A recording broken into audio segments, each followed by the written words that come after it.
गंध कोवळ्या फुलाचा त्यात श्वास सावयाचा देह लाजतो कळीचा स्पर्श होत पाखराचा वाट चालता सख्याची होई नाद पैंजणांचा प्रीत उंबऱ्या पलाड शोधते खुणा सुखाच्या गुंजते बासरी अंतरी ओल्या प्रेमसरी रास रंगात भिजते अलक्षणते केशरी राधा बावरी बावरी राधा बावरी राधा बावरी बावरी राधा ही बावरी राधा बावरी बावरी राधा बावरी राधा बावरी बावरी राधा ही बावरी राधा.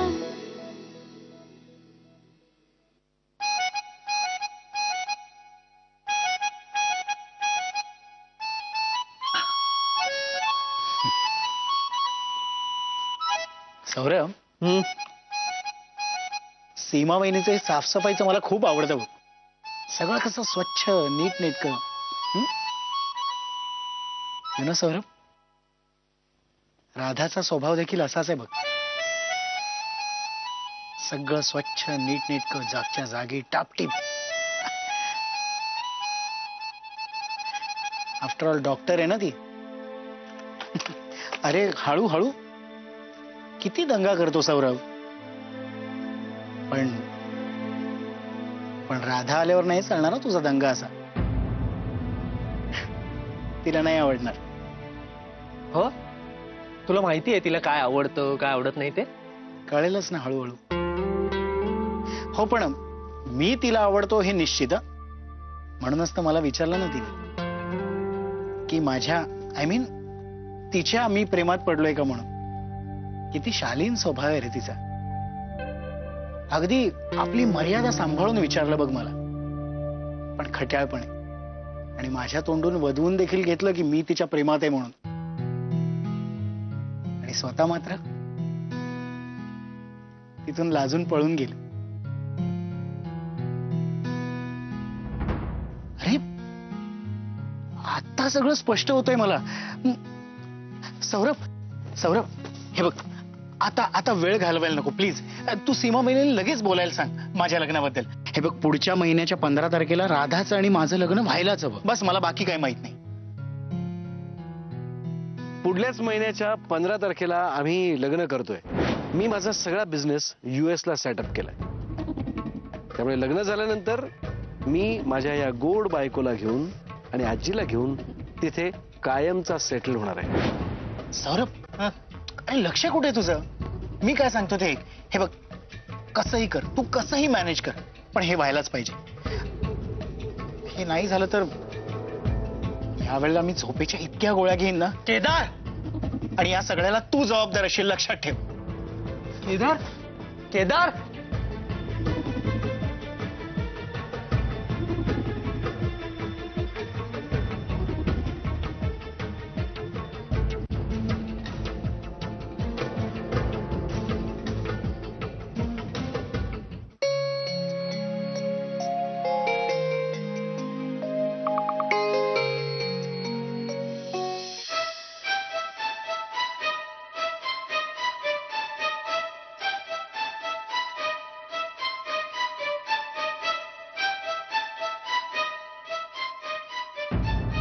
काय रे, काय करतोयस ते?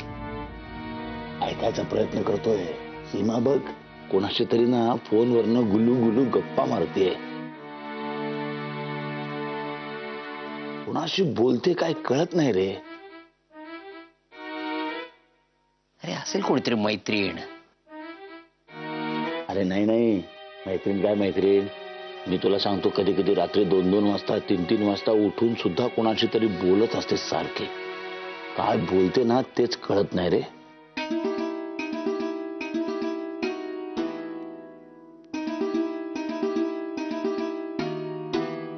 असू दे रे, तू कशाला लक्ष घालतोयस त्याच्यात?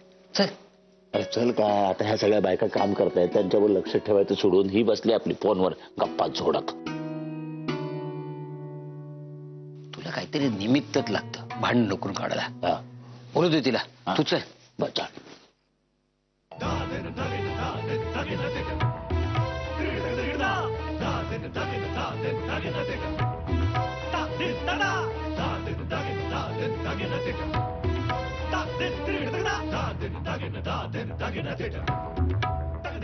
अरे येतो रे बाबा.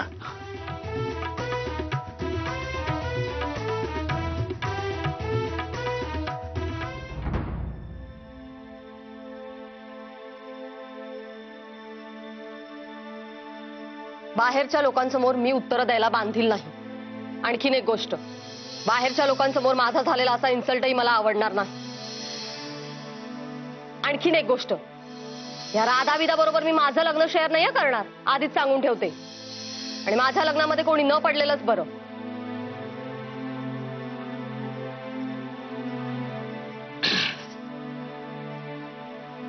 काय डॉक्टर राधा, कसं काय होतं आजचा दिवस? काय विशेष? बाबांकडे गेले होते. बाबांचं म्हणणं आहे की गौतम माझं आणि गार्गी आदित्याचं लग्न एका मांडवात व्हावं. आदित्य बाबांच्या मित्राचा मुलगा आहे, आर्मीत आहे, गार्गीला ओळखतो. पण गार्गीने हे सगळं उडवून लावलं. तिला माझ्याबरोबर काहीच शेअर करायचं नाहीये. पण राधा, तू गौतमशी नाही सौरभशी लग्न करणार आहेस हे सांगितलं नाहीस का बाबांना? नाही. का? आता सांगायला हवं ना. त्यांना अंधारात ठेवून कसं चालेल? ते आपले गौतमच आपला जावई होणारे अशी स्वप्न रंगवत असतील. आता उशीर करून चालणार नाही. मला भीती वाटतेय. अगं पण सांगायला तर हवं ना. तू तू ठाम आहेस ना का बदललाय निर्णय? नाही. मग सांगायला नको? तुम्ही सांगाल? राधा, हा निर्णय तुझा आहे आणि तुलाच तो निभावून न्यायचा आहे. बाबांचा विरोध असणार आहे हे गृहीत धरून तुला त्यांना सांगता आलं पाहिजे की हो, हा माझा निर्णय आहे. त्यांनी समजा विरोध केला तरी तू हे लग्न करणार आहेस ना? हो.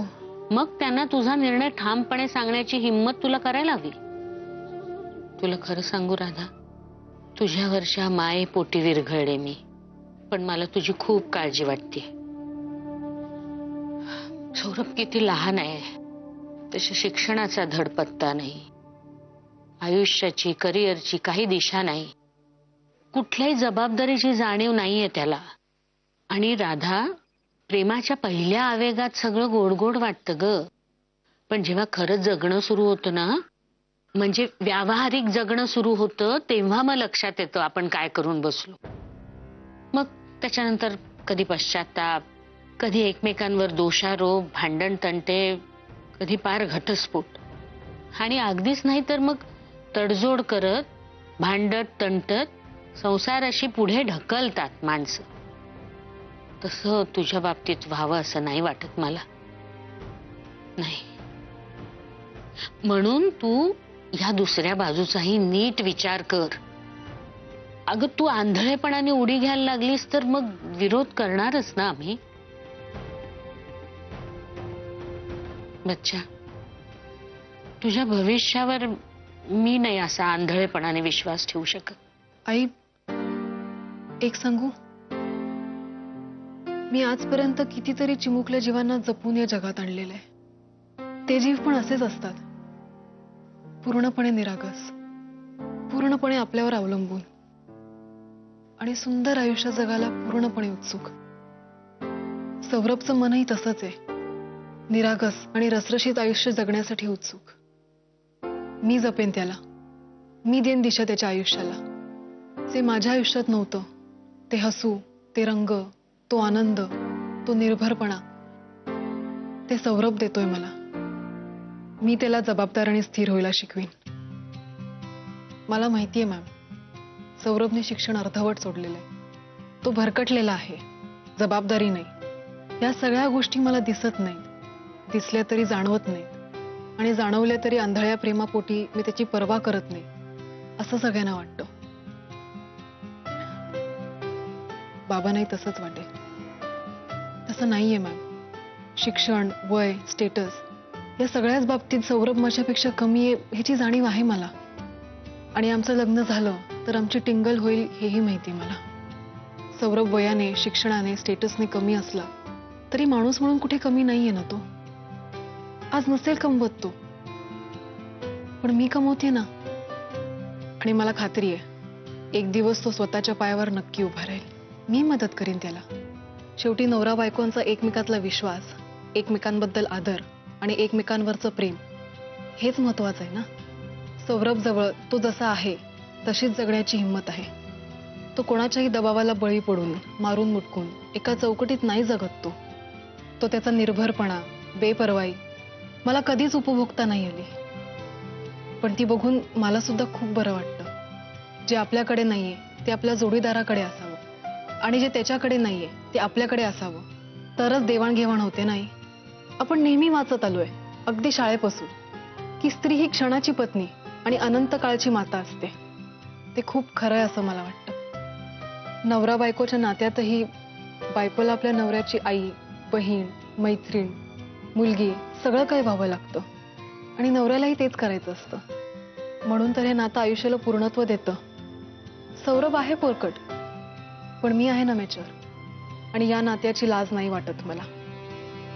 मी सौरभवर खूप प्रेम करते, खूप.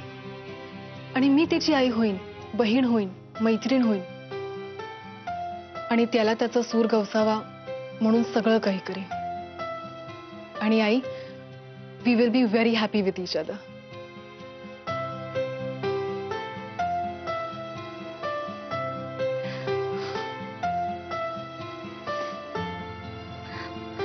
मला आणखीन काय हवं बच्चा?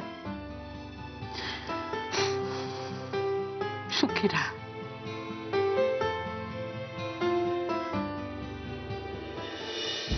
हे बघ, पुढच्या महिन्याच्या 15 तारखेला राधाचं आणि माझं लग्न व्हायलाच हवं. बस, मला बाकी काही माहित नाही. कसंही कर, तू कसंही मॅनेज कर, पण हे व्हायलाच पाहिजे. हे नाही झालं तर यावेळेला मी झोपेच्या इतक्या गोळ्या घेईन ना केदार. आणि या सगळ्याला तू जबाबदार असेल, लक्षात ठेव.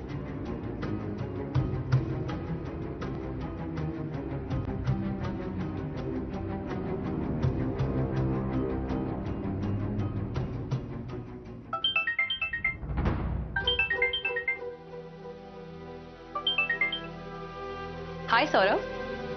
हाय. How are you darling? काय करतोय? गँग बरोबर आहेस? नाही रिया, डॉक्टर मानस आहेत. अरे हमें इतना जल्दी भूल गए क्या? रिया, मी खरंच आता मस्तीच्या मूड मध्ये नाही. प्लीज डॉक्टर मानसला फोन दे ना. ओके, चिल चिल, देते. मानस, मानस, सौरभचा फोन आहे.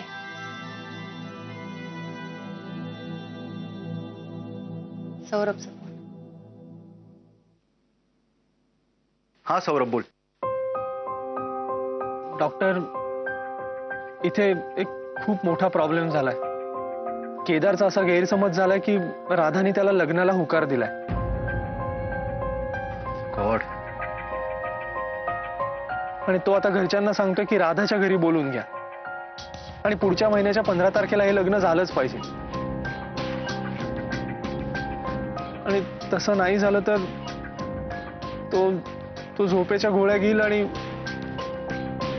डॉक्टर, मला खरंच खूप टेन्शन आलंय डॉक्टर. हे बघ शांत हो. आणि मी काय सांगतोय ना ते नीट ऐक.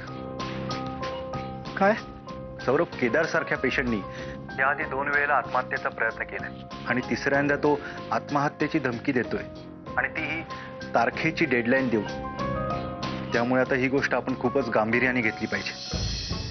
आता त्याने जी धमकी दिली आहे ती लक्षात घेता परिस्थिती खूपच स्फोटक बनली आहे.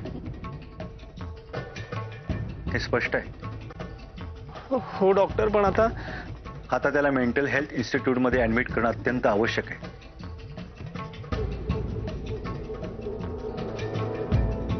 त्याच्या स्वतःच्या सुरक्षिततेसाठी. सौरभ, तिथे तो तज्ञ डॉक्टरांच्या देखरेखीखाली असेल. त्यामुळे त्याला ट्रीट करणं शक्य होईल. तिथली परिस्थिती आपल्या ताब्यात असेल. प्रिव्हेंटिव्ह मेजर म्हणून त्याला ऍडमिट करणं भाग आहे सौरभ. डॉक्टर पण आणि आपल्याला हे ताबडतोब करावं लागेल सौरभ. ओम शांती इन्स्टिट्यूटमध्ये आपण त्याला ऍडमिट करू. मी तिथे अटॅच आहे. तू घरच्यांशी बोलून घे आणि मला कळव. Okay okay okay doctor. Bye.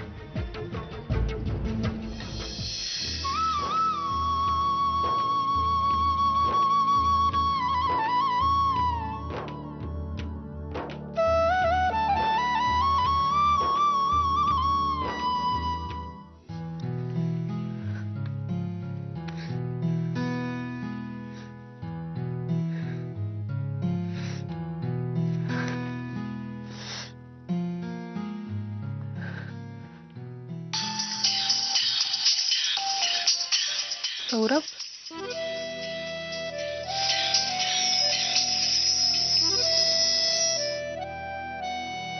Hello.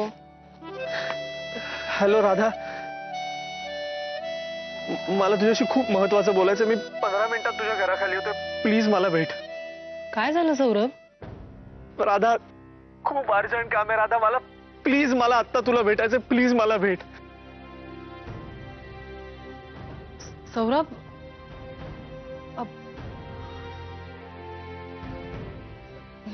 ठीक आहे, मी भेटते.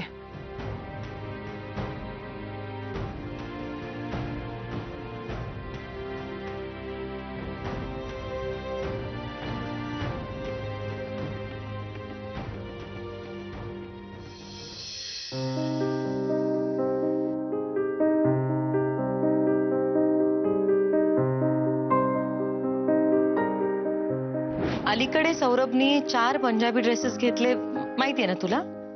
हो माहितीये. ते कोणासाठी घेतले? केसरसाठी? केसरसाठी नाही, राधासाठी. सीमा वहिनी, ऍक्च्युली हे मी केसरसाठी गिफ्ट घेतले.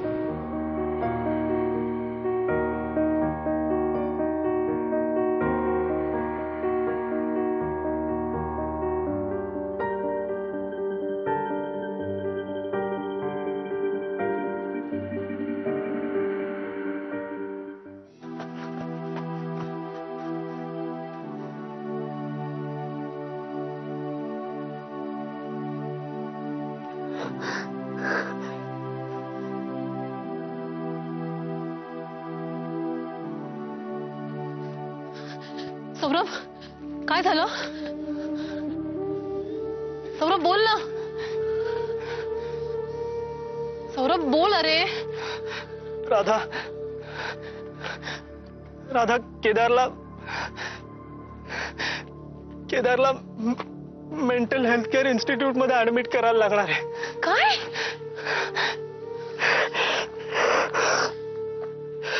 हो, त्याची अशी समजूत झाली की तू लग्नाला होकार दिलायस